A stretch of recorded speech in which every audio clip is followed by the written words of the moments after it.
Hey guys, welcome back to Ryker Rides and Spyder Rides. So as you've seen from my last post, Can-Am was so awesome in they're exchanging my 2022 Spyder. This is the Spyder F3 Limited Special Series 2022, and which is the same as the 2023. And they're exchanging it for the new, basically a lot of new stuff on there for the 2024 exact same model. So this is also the F3 Limited Special Series. So I'm comparing literally apples to apples in this scenario. So it's a really cool comparison because it shows you, if you're interested in getting the newer version, of what the differences are. So I'm going to try to go through as quick as possible the differences between the two models, and then I'm going to come back and make future videos on how to do certain things on the new model, like how to work the touchscreen, how to do different kind of things on there that's specific to this. But today's video is going to be just comparing and contrasting the two models. So let's start with the startup sequence, which is completely different on the two. Okay, so the startup sequence for the older models is, so you turn your ignition key, and now you're going to have your foot on, so normally it's like this, so you're going to have your foot on the brake, hit the start button, and now you have to hit the mode button, and then hit the ignition. Then you want to make sure your parking brake is off. And then also, while I'm here, I'm going to show you how to reverse, what you need to do. So come a little closer. So to reverse on the older model was always a little bit awkward. You'd have to hit the reverse and the negative, well, not the negative, but like the downshift button. And now you see that's in reverse. And that's how you reverse on this model. Now let's go over to the new model and show you how different it is. All right, so with the new model, also you turn it to the ignition key to the right, and you notice the beautiful screen. That's really what pops out to you, is just how cool that screen is. So now, to get rid of that warning thing, you just turn your handlebar, your throttle forward to clear that screen. So now also you put your foot on the brake like you do with the other one, and then now you're going to, there's no mode button over here anymore. If you notice, that whole section is totally different. So there's no mode button. You're going to hit the start, you go forward with your throttle and then hit the start button. And that's how you start. So there's no more mode button on this. All right, so if you want to put it in reverse, you go forward and you hold it in the forward position and then hit the downshift button, and then now it goes into reverse.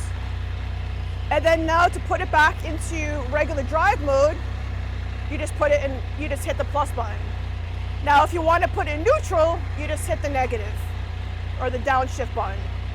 I say negative and positive because that's what the symbols are, but it's very easy, just hit this button. So that's a little startup sequence that's different.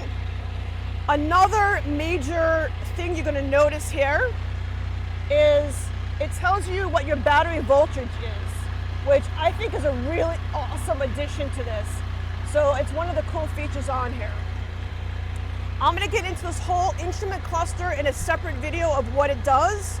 But for right now, I'm just showing you a couple of the differences. So they both have cruise control, which is, I think on both of them, it's pretty much, well, actually this is a push button, and then you have the plus and minus for cruise control. You can see that. So just a plus button, it turns your cruise control on, and then up and down. To turn the cruise control off, you can just hit it again, or you can use your brake, which is great. That's how you want a cruise control to work. Just like a car. You hit the brake and it automatically turns off. Now on this one, oops. So cruise control on this one is a toggle switch that goes back and forth. And that's the difference on that one. And then on this one, to go increase the speed, you go up, and to decrease the speed, you go down. So I like the newer model. It's a little bit different. So another major difference between the two is this little control panel for music is right here, which I always thought was a little bit weird because when you're driving, you're instead of like being able to just kind of control things with your hands, you have to kind of look down to work the system, which anytime you have to take your eyes off the road is never a good idea. So it's really kind of cool to completely get rid of this. So if you notice on the new bike, that area is completely, there's nothing there, which is awesome. Nice and smooth there. Another difference on this model, if you look at this button right here, this is for your fog lights, and this turns your fog lights on and off. Now on this model, there's no fog lights. So let me see the camera real quick and I'll show you what I'm talking about. So on this one, there's kind of a dummy switch here, which honestly I hate, because it looks like it's missing something, and it looks like, wow, I thought I had the best model and how come there's a plug there? But the reason being is there's no fog lights. So if you look at it, the fog lights on this bike right here, I think they're really awesome looking. And this one, there's no fog lights. I'm not exactly sure why this bike does not come with fog lights or have an option yet for fog lights, but another major difference between these two bikes is the newer bike has these beautiful LED lights, and they are super, super bright. They're the white looking lights, as opposed to the older model where these lights were kind of dull and yellow. So maybe they figure with these new bright lights, you don't really need the fog lights. So you can't tell the difference. I can, because I have one with fog lights and I've liked it. And I always rode with them on. I loved how bright they were. But the headlights on these are super bright, so maybe you just don't even need them. Another difference between these, and this is kind of also a pretty major difference for the better, is this storage unit on this one, on the new model, is so much easier to access and to open. So you just push it and it's super easy, and it has a nice big section right here, including the USB port. So you can put your phone in there, and if you're using Apple Play, you need to have your phone charged connected to this in order for Apple Play to work. We'll talk about that in another video. Whereas this compartment, I've always had an extremely tough time opening this. For the life of me, I still can't really even get this thing open. And it's a much smaller compartment.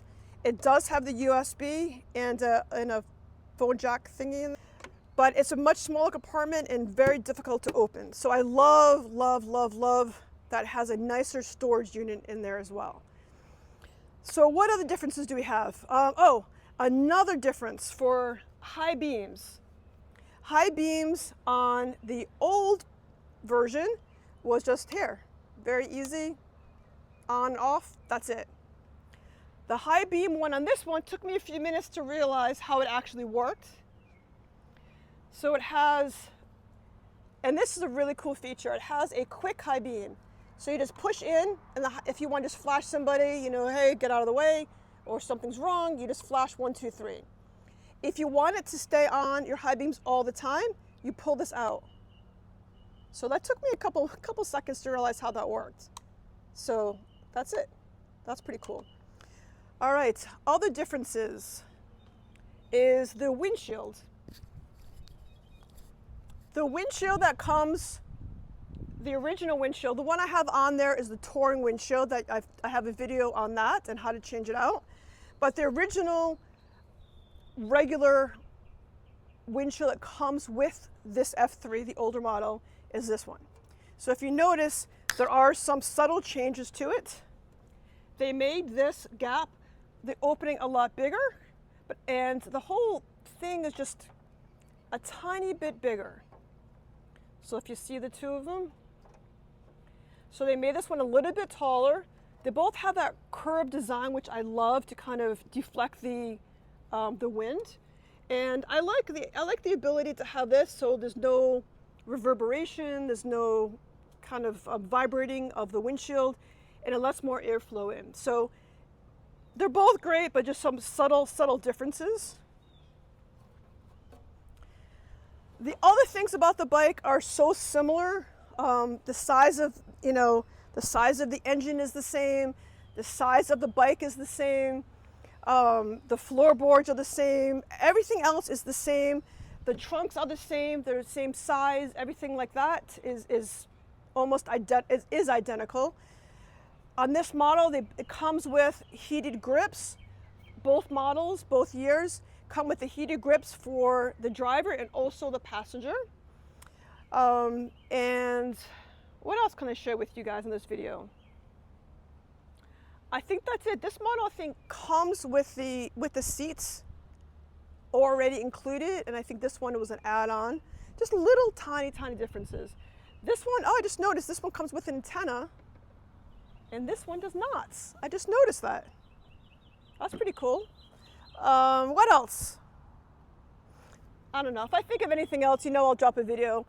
And I'm going to go through as time goes on. I'm bringing this bike back soon, so I wanted to make sure I kind of got some close-ups of the differences before I bring this other bike back.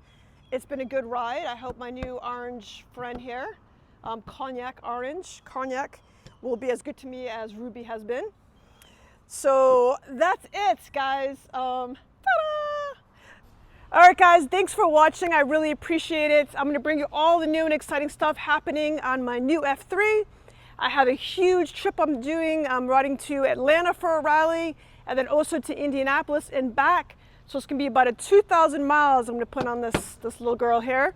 So I'll have lots of cool stuff to show you, and it'll give me a chance to break it in a little bit and work out how the computer system works, and I'll be able to make some more educational videos for you and how-to videos on that stuff. So thank you so much. I appreciate you sticking with me. And as always, please subscribe and check out my website, RykerRides.com, and also SpyderRides.com for parts and accessories to the different Can-Ams. So thank you very much. As always, ride safe, have fun. Thanks, everybody. Bye.